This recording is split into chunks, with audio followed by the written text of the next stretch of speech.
Hi, I'm Nathan, I'm Samuel. and we're the Spiritual Statesmen. Welcome to episode 4.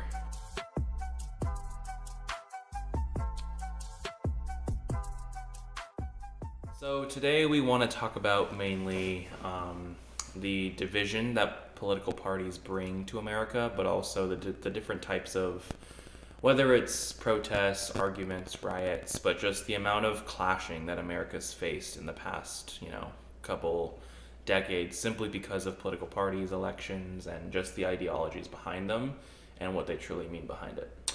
Yeah, political parties have been a thing ever since the founding of this country. George Washington, our first president, clearly stated that he does not want political parties because this is exactly what's going to happen. Yeah. Gridlock and things aren't going to get done. And I would say he's mostly right? But there's with some exceptions, right? There's a time when political parties can have joint operations and, work together. But he was more. I mean, he was kind of on the dot though on the actual like fighting and something. It's like really sad in modern day. Like as it's just gotten worse and worse. So like you can't really. Yeah, I think when you look at history, there's definitely some parts where political parties have definitely been useful, definitely helped. But Yeah. I think that's mainly running off the assumption that whichever party isn't, victorious, they still try and work with the winner, Yeah. And I feel like now it's so divided, even within, your own party. I mean, look at the race for the speaker right now. There's division of who you should be, whereas, like, if I'm going to be honest, when you look at it, like, the Democrats seem more united together, but they didn't win. So I feel like there's just so much division, whether it's between Republicans versus Democrats or Republicans versus Republicans, like parties in and of itself are fighting each other, and there's just so much, like you said, there's just gridlock in there. Yeah, and this isn't really our topic. This is more like the history of political parties. Mm-hmm. Really, we need to see their effect on people today. Yeah, I mean, we can look at the effect on people throughout history. It's really been the same thing. It's just with modern media, with news and social media, people have made political parties their personality. Mm-hmm. People literally if you vote Democrat and if you're a Republican, it's like you're an outcast. It's just like, and it's the same thing. It's the same exact thing the other way around. Yeah. And I mean, I registered as a Republican. I have conservative values. So like I was raised in a conservative household, Christian, God first, a very traditional household. Yeah. But that doesn't mean that all conservatives are not for progress. I mean, I'm for progress, but I'm not a progressive. The term progressive has been such a term that, especially today, has had a negative connotation. Yeah, us both have grown up in that like conservative type of household, and we're not like shoving these opinions down anybody's throat, but it's just I think when you look at it with an objective lens, the conservative versus progressive argument that's been made in the modern day has almost become unhealthy, and I feel like it's, well, I mean, whether it's all of these different protests, these different movements. Now, I know that a lot of these movements have some weight under them, and there's definitely some valid arguments behind them. But when you look at how you're representing those arguments, how you're bringing forth these arguments, it's really not good in, not only what the framers would have wanted, but also not what God wants. No. And I feel like there's just so much division, whether it's between these protests, whether it's rights, and a lot of them, again, do have weight and a lot of them do have valid reasons, but the way that we're trying to get them isn't the right way. Yeah, dude, it's not. A house, Abraham Lincoln said it the best, a house divided against itself cannot stand. Exactly. And that's exactly what America is today. America is straight down the middle when it comes to Republicans and Democrats.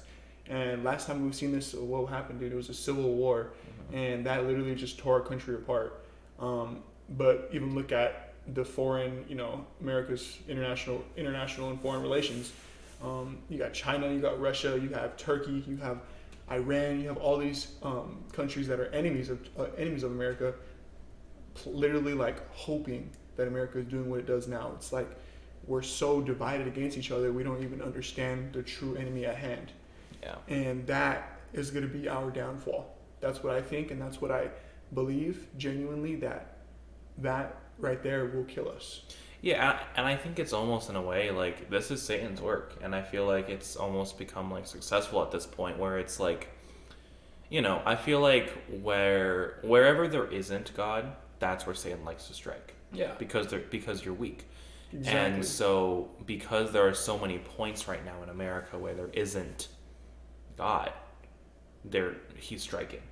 And so I feel like these political parties have almost become they've almost become more labels of negative connotation as compared to what they're supposed to be, which is an ideology and like some type of these types of mindsets that you're supposed to have under these parties, but it's almost become like, oh, you're red or you're blue. Exactly. And because you're red or because you're blue, I don't like you. And it divides families, dude. And when once like a mother can be a Democrat and a father can be a Republican, and there's just constant arguing. We see a lot of cases with our younger generation, like more our generation, Gen Z. We lean more Democrat, and our older parents lean more conservative. So just seeing that can really divide families. And I think it's almost become to the point where it's a deal breaker. Like I feel like, especially in the dating scene, I feel like those who are really, really political, like if you're not in the same party, you don't even want to like mess with them. It's even if you're not political, dude, it's made, people have made it, like I said, so much their personality that, like, for example, a dude who likes fishing, who likes hunting, who likes, doing things that, you would think a conservative guy likes to do. Like, that's the thing. He's labeled as a conservative just because he likes fishing, hunting. Yeah, it's the stereotypes. It's the stereotypes, and that's a big problem. Because when people try to, like, people use that as, like, a means to an end. Like, literally, that's the thing. Oh my God, like, he's that, like that, I'm not going to get with him. She's like that, I'm not going to get with that. Yeah, and I don't want to get too much into, like, this, like, relationship scene, but I just feel like it's, like, the whole point is, like, whether it's friends or family or relationships, I feel like even in the workplace, I feel like there's just so much division. Now, obviously, some aren't political and some honestly don't care, but I feel like especially in Gen Z, we've kind of painted the picture that you need to be some certain way, or you need to identify with at least a party or at least some type of label, because if you don't, one, either you're scared, or two, you're just avoiding it, but three, it's kind of like two teams going against each other, and I know that's literally what it is, but like against each other politically, but also emotionally and physically now. Dude, emotionally is the key word. People have been voting and supporting political candidates and political parties all off emotion. And that leads to a lot of crappy situations that our country gets into, because you never think with emotion. Emotion is not bad, but when you make ethical decisions, you always have to stay emotionless, and you always have to understand, not from the heart but from the mind. Yeah. Right. You can be empathetic, right, but you can't be emotional when it comes to very important, serious decisions, because it's like trusting your gut feeling. I don't know. It's hard. It's very hard, and it has a large gray area. Yeah, definitely. I feel like there's so many aspects where like that gray area you're talking about is so prevalent in today's world. I feel like it's just, I don't know. It's kind of surrounded everybody's ideology in the sense of like you must identify with something. But like moving on, I feel like in both a national level, but also a personal level. And, I'm sure you have a lot of stories or, experiences on a personal level if you want to share one. Yeah. So before I went to United Christian Academy, I went to Edwanda for 2 years, or 2.5. I transferred my junior year in the middle of my junior year. And I joined a Turning Point group in the beginning of my junior year at Edwanda.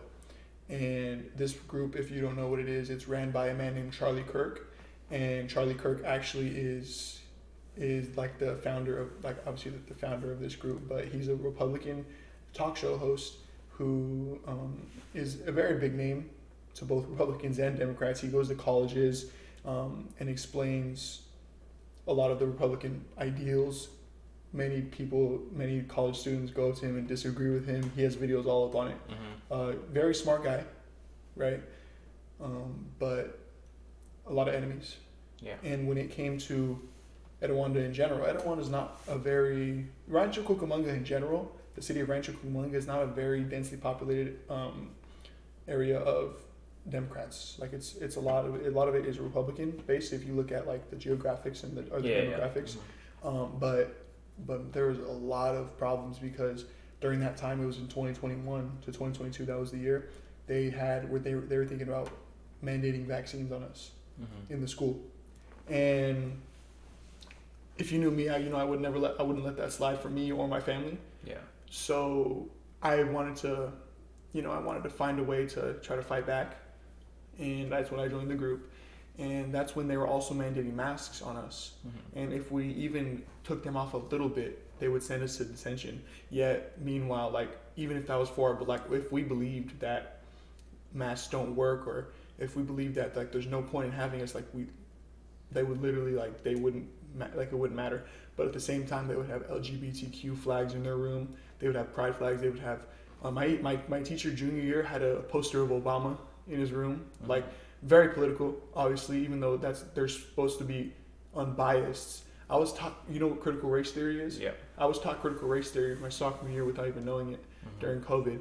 Like, dude, and I was thinking, oh wow, this is what, like, implicit bias, explicit bias. This is how people are, right?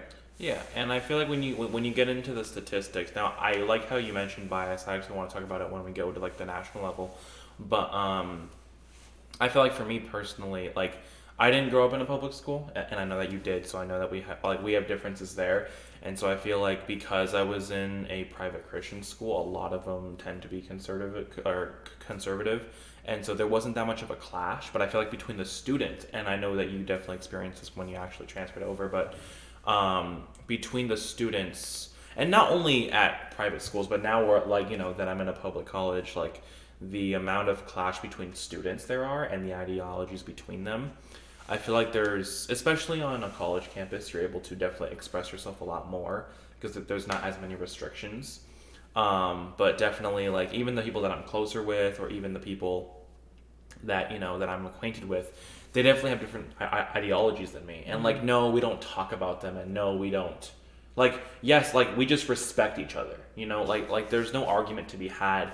And I feel like with that mentality, it's okay to have differences. It's always okay to have these differences if you're able to respect each other with it. Exactly. But I feel like now, because like, even if it's people that you know personally, if they don't have the same ideology as you, they tend to go against you, and they tend to try and change you almost. Now, I'm not saying trying to influence or change isn't good. Change is always needed. But it gets to a point, or even if it's conservative trying to change progressive or vice versa, I feel like there's gotta be a limit, and there's gotta be a boundary where there's no changing right now. You just gotta respect them. And I think we're getting to the point where there's no changing, so we retaliate against them instead of we respect them. Yeah, I see a lot of ignorance and closed-mindedness in our colleges and in our young generation. Yeah. People don't want to hear the other side, and even if that other side could be correct, that when it comes to even apologetics and Christianity, there's just some people, atheists, that just don't want to hear the truth. They don't want to hear about Christ. But even though there's like all this information, all this evidence, all this evidence pointing to Christ and pointing to him being the true Messiah and true God, it's still like they're like, no. They still don't want to do it. It's because something in their hearts won't accept that. And it's just like that with political parties, just kind of like a step down, because it's not really accepting it into their life, but acknowledging that it could be true. People don't like to be wrong, especially today. When you're told that everybody's right, people are not going to like to be wrong anymore. Yeah. And they're gonna fight tooth and nail for their opinion, even though their opinion is flawed. And that's what we see a lot of. We see a lot of flawed opinions that are still affirmed.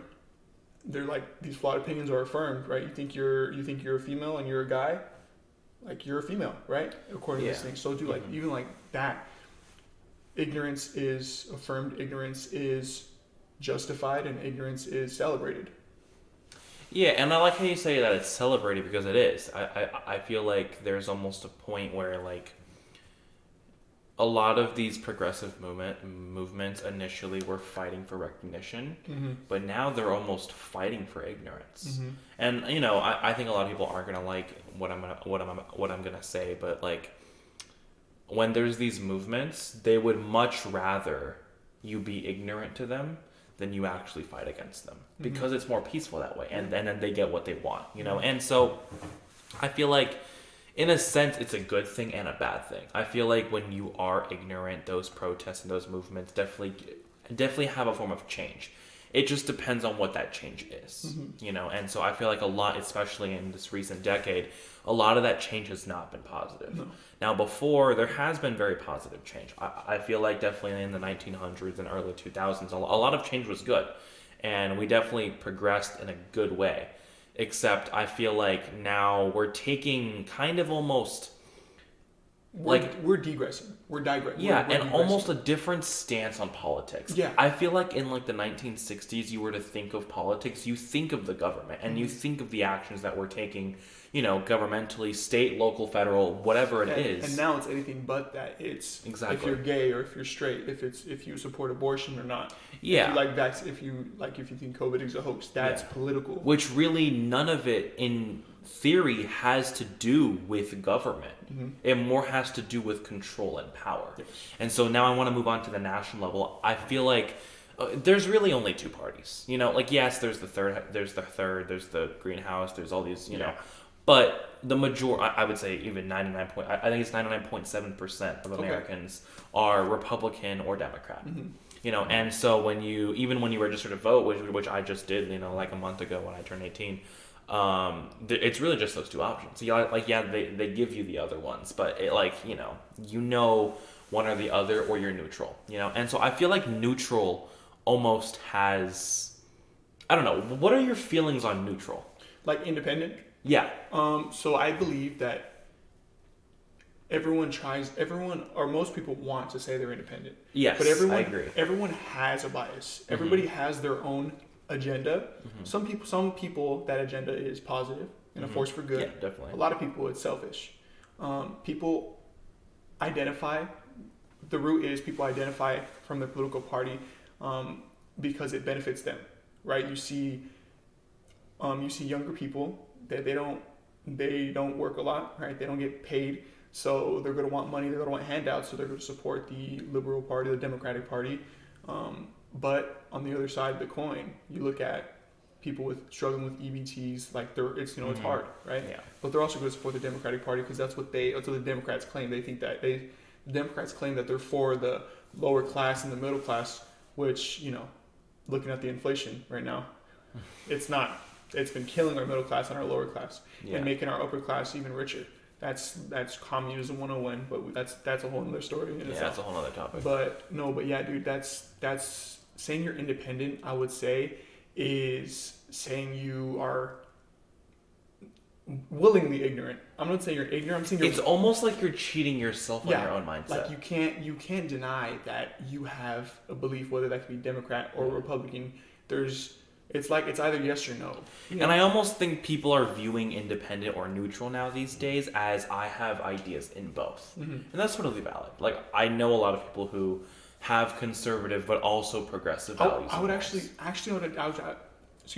disagree with you. I would actually say that before it was like that. But now they don't want anything to do with politics. And they're independent in that. But yes, I think you're right. I just think also on the other end of the spectrum, people who are in that mindset of I have both link themselves with an independent. Yeah, and I would say they do that because I believe they're probably scared of choosing a side. They don't know where to go. Exactly. And that's kind of like the cover that they take. And so I feel like when you go back to the story of the clash between Republicans and Democrats, I feel like there's just so much clash, you know, whether it's ideas on, you know, military, whether it's ideas on LGBTQ rights, the BLM movement, all of these months that are, you know, these Pacific Islander months, Black History Month, you know, and like, I'm not saying that recognition for these people are bad. That's not what I'm saying. I think I think appreciating people for what they've done and appreciating, a race, a gender, like appreciating people is fine. But I think when you get to the point of we need to take action against these people because LGBTQ rights are needed, we need to now take away other people's rights. And that's actually bringing in the topic I want to speak on called affirmative action. You're familiar with affirmative action, right? That we give. For example, there was a policy that was I believe it was in Congress. It was a bill talking about how they want to give a black person every black person $300,000 due to the inequality that their ancestors faced. And I think that's the most, especially for dumb like Marxist organizations like Black Lives Matter, they claim that they are oppressed, right? But it was their ancestors that were oppressed, and they also on the other side they try to claim that they try to blame white people for the sins of their fathers, right? And that leads to literally, which is true, implicit bias, that people are going to be so biased against a race because of what they're told about that race. That's and I think racist. we touched on this. Yeah, and I think we touched on this last episode, but like how you were saying this was more so with male and female rights, but now moving on to like this BLM movement or these bills, like yes, we're not denying that America did some bad things in the past. We're not denying that America's not perfect, And so we know people have struggled, but it doesn't give you an excuse to force oppression on other people. And I would say that's racist. That's racist yes. when you have all black ceremonies that they're having for the government. Yes, but their argument is that they've been oppressed for so long that they're allowed to. But that's the thing, though. You're being oppressed due to separate but equal. That's literally what we're doing now. We're separating these races, saying it's equal, but that's literally segregation. That's modern day segregation. Yeah. And people don't see that. And that's when I say we're degressing. We're degressing from the main goal at hand, which is to progress and be equal as, gender, race, everything. Yeah, and I think how when you talked about that bill, I think if that, and I don't think that bill will ever pass, but let's just pretend it does. Think of the uproar that every community will have. Not only the fact that they're getting money, but think of the economy. Think of other minorities. You and I. We deserve our money then. Right. And so then think about what that does to the white community.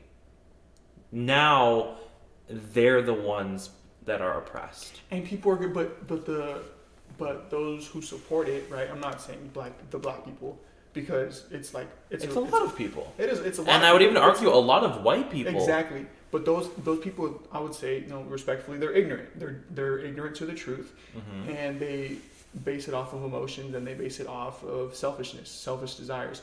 What would you like? Why would you take money from another race to benefit your own, supposedly for the greater good, supposedly, but literally in real life it's just selfish desires, and you don't want to work for it. You're going to destroy your country with inflation. Inflation is going to be out the roof, destroying the middle and lower classes. We can talk about that soon, because when they say tax the rich, when liberals say tax the rich, they're literally killing. They're killing the lower class and the middle class because we can talk about that right now. But what do you think about that? I think when you talk about taxing the rich and taxing the wealthier people, I think the idea is great. Okay. The idea of it. I'm gonna have to disagree with you, but tell me why. No.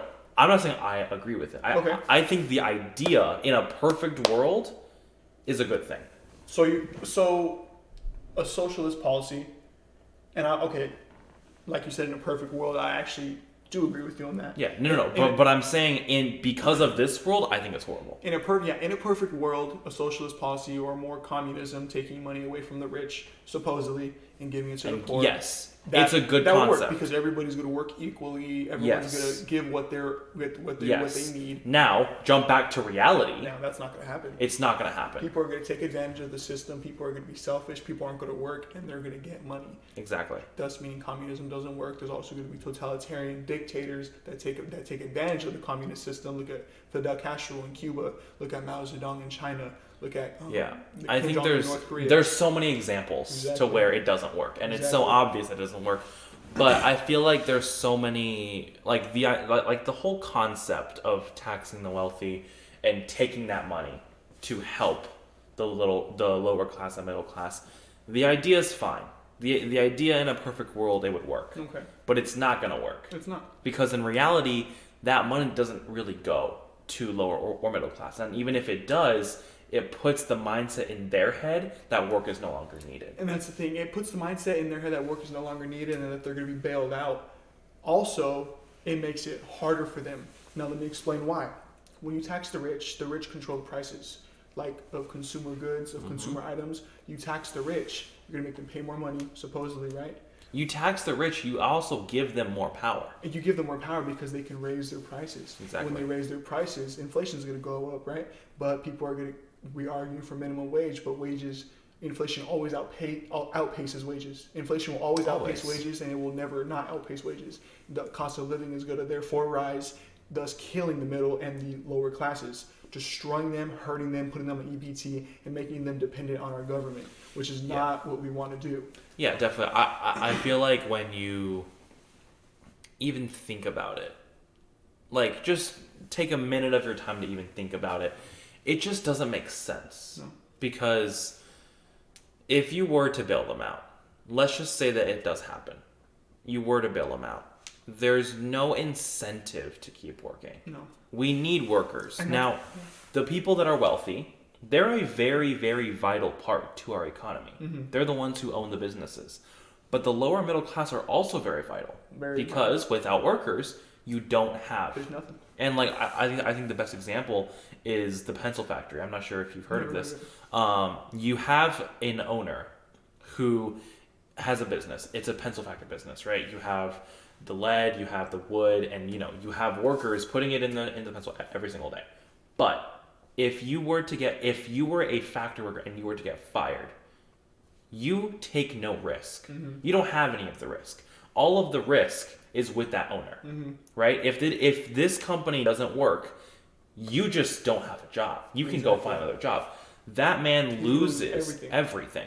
And so because you put in so much risk, if it works out, there's so much reward. Exactly. And I think that's exactly how it should be going. That's capitalism. But now we're kind of trying to take it where they did the work, they put in the risk, they succeeded, but that's not okay. It's not okay because it's not fair. It's racist, and we got to give all this money to our lower class people, middle class people, because it's unfair, right? Exactly. And that's classic childish loser mentality that even though they lost, they still deserve a prize. If you're a loser, and I'm not calling them losers by no means. I'm talking about the people who want something without earning it. That's a loser.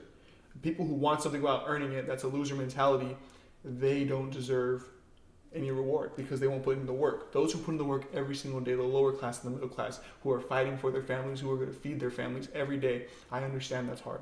I'm blessed to not be in that situation. Yeah, definitely. But we both are, dude. I think both of our ancestors, or people who are older than us, definitely worked hard to where we can, And that's the thing. People want to blame us for that. They want to blame us. They want to blame because they're going to say, "Oh, well, you're privileged. You're fine."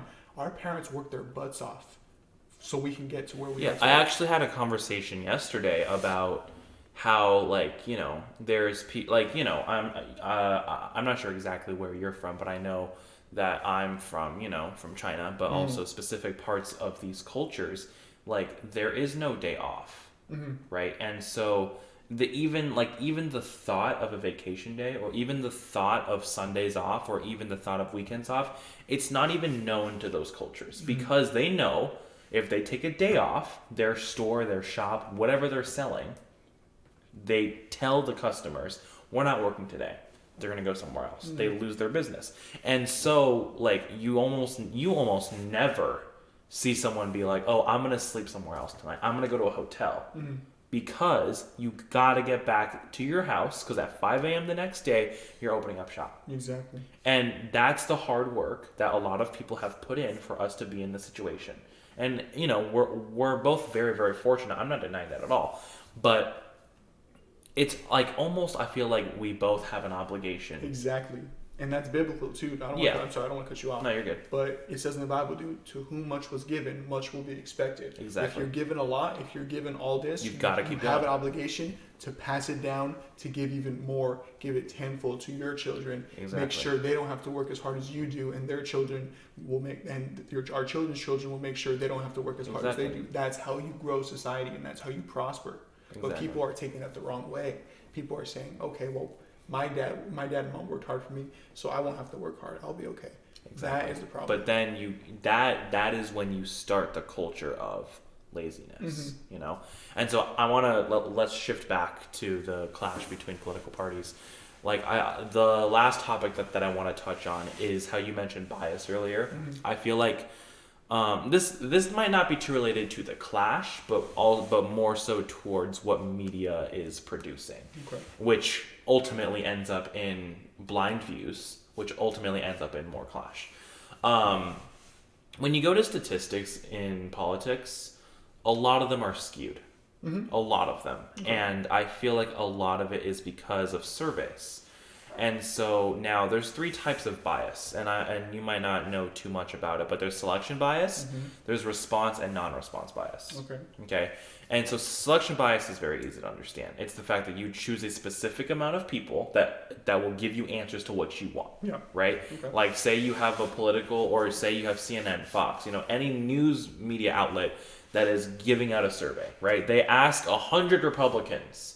Or sorry, let's say they round up 80 Republicans, 20 Democrats, and they ask who are you gonna vote for?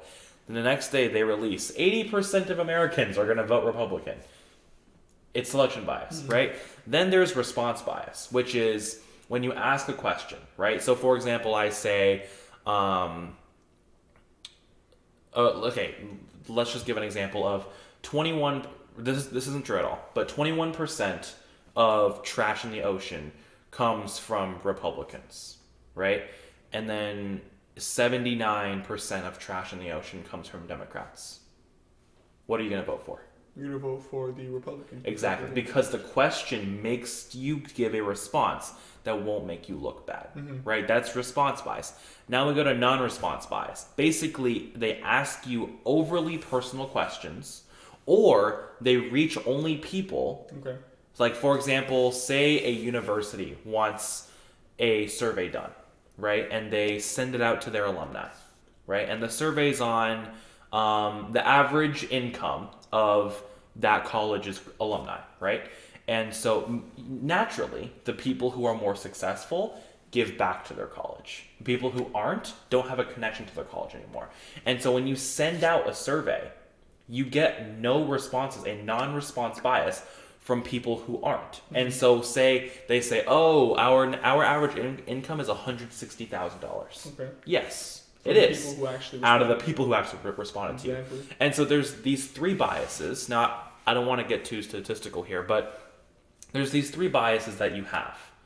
And when you put it into social media, when you put it into these media outlets, that's when you get a lot of the clash. When you hear, like, I think the biggest thing is Ben Shapiro and like all of his shows, people throw out these stats at him, or people throw out these stats at these political candidates, and they think they're right. Political talk show host. He's not a political candidate. No, not him. Okay. Like other, I know. I'm not sure where I saw this, but also there was a clip that I saw where people are saying that, you know, I think it was like 1 in 4. I'm not exactly too sure. I don't want to throw out bad stats here, but something where it was like there's significantly like maybe 25% of crimes are done by black people, but 75% are done by white people. Okay. Now that stat makes it look like white people do more crimes. But they forget that white people are the majority. Exactly. Population. So these type of statistics, they throw them out at political candidates and these talk show hosts, and they try and prove a point, but they don't understand that that's where the clash really comes in. I feel like, your thoughts? So yeah, no, the bias in general, the three biases I've literally personally seen. Maybe not the non-selective, non-responsive bias, but I've seen the first two, and I've seen that a lot on social media. I've seen that a lot on Democratic and Republican social medias and Twitter accounts, all that stuff. And it, like you said, it riles people up.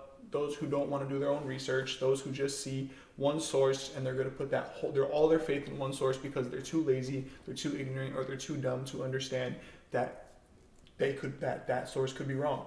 Yeah. And when you have like a microwave, especially we're in a microwave society where everything's just done quick, everything's quick, hot, really, just what I want it now, I want it now. Exactly. It destroys the chance of critical thinking. It destroys the chance of common sense, and it destroys any chance of actual research because of how everything's so quick. We talked about this before, but yeah, and that's literally one of our problems with our generation, that they just believe all these biases and they're gonna throw these empty stats out. More people are gonna start believing in those stats, and it just creates a chain reaction.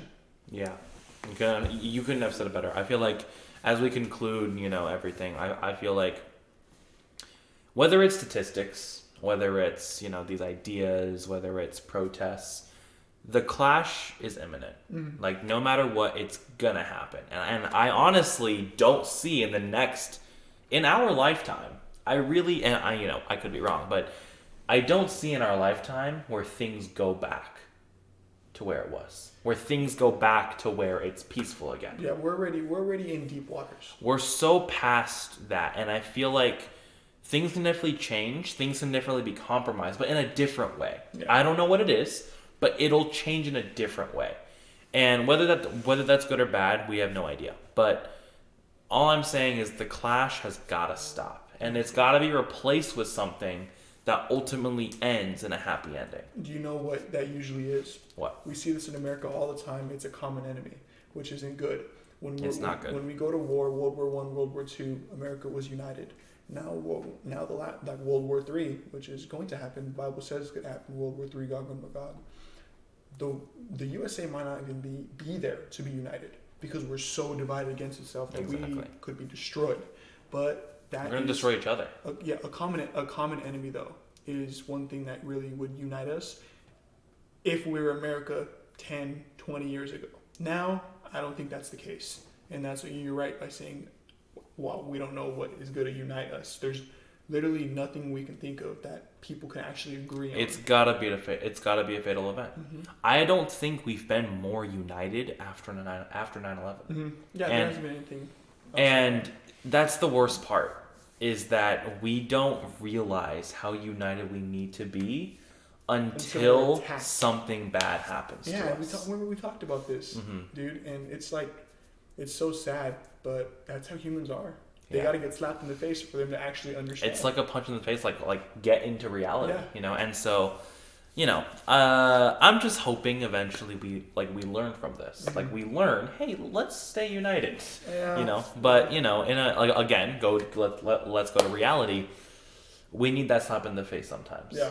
And so, whatever it is, I feel like Israel-Palestine could be a very, very big slap in the face for us, depending on where it goes. But moving back to those two parties, I feel like when we talk about this clash, in conclusion, it's got to stop. Something's got to change. We don't know what it is, but something's got to change. Yeah, dude. It's I would say it's probably not going to stop. Oh yeah. Probably not. But I don't want to sound like a pessimist. Yeah. I don't want to sound like a negative Nancy. But dude, yeah, it's something that really can't be reversed. And George Washington, like I said it best. Once you have political parties, dude, it's pretty much over in his farewell speech. Like it's done. Like you can't reverse that effect. So political parties, my opinion, is going to be our downfall. Has been our downfall for the past. It's a very slow downfall for America. Mm. But when you have two people that can't agree on things, or when you have two parties that can't agree on things, but they control 50%, and the other 50%, you're not gonna get anything done. You know? Exactly. And so that's pretty much it. I know that it's been 2 weeks, so Yeah. we're a little bit rusty. Yeah, and a it's little alright. thing. So We're both busy. We're both. today's Saturday, right? Yeah. It's Saturday. It's actually Wednesday, but it's It Saturday. is Wednesday. No, it's Saturday. Yeah. I was just kidding.